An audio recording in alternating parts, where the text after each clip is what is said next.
تخيل بعد 5 سنين تقف مع نفسك وتكتشف إنك ضيعت كل الفرص اللي كانت قدامك، مش عشان فشلت، علشان ما حاولتش أصلا.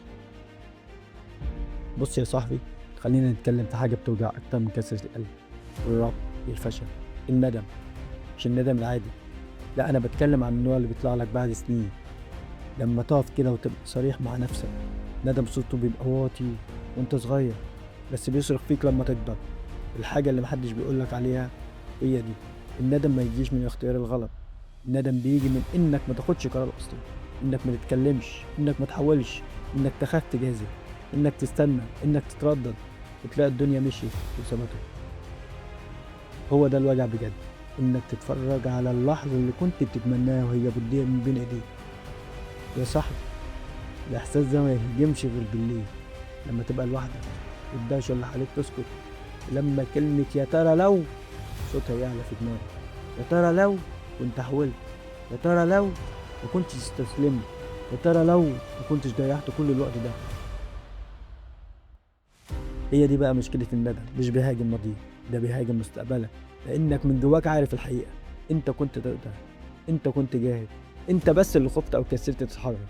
وأكتر حاجة بتوجع في الليلة دي كلها، إن في يوم من الأيام النسخة اللي كان ممكن تكونها من نفسك تبقى قصادك وتبصلك في عينيك، وساعتها هتكتشف إن اللي كان ناقصك مش الموهبة، اللي كان ناقصك هي الشجاعة.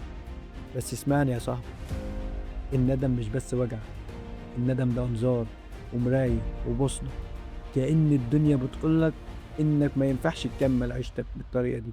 فاسأل نفسك دلوقتي، إيه اللي هيوجعك أكتر؟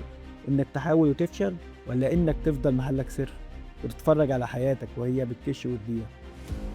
لأنك في يوم من الأيام هتتمنى لو كنت بدأت في نفس اليوم اللي بتقرا فيه الكلام ده. والحلو في الموضوع بقى إنك لسه تقدر تكون الراجل اللي المفروض تكون. أنت متأخرتش، أنت مش متأخر عن حد، وحياتك لسه منتهتش.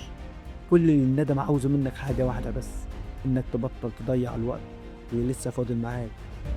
قوم واتحرك، جاذب، قول اللي جواك وابدأ المشوار. مش بكرة، مش لما الدنيا تروق وتبقى أسهل، مش في يوم من الأيام، دلوقتي حالا.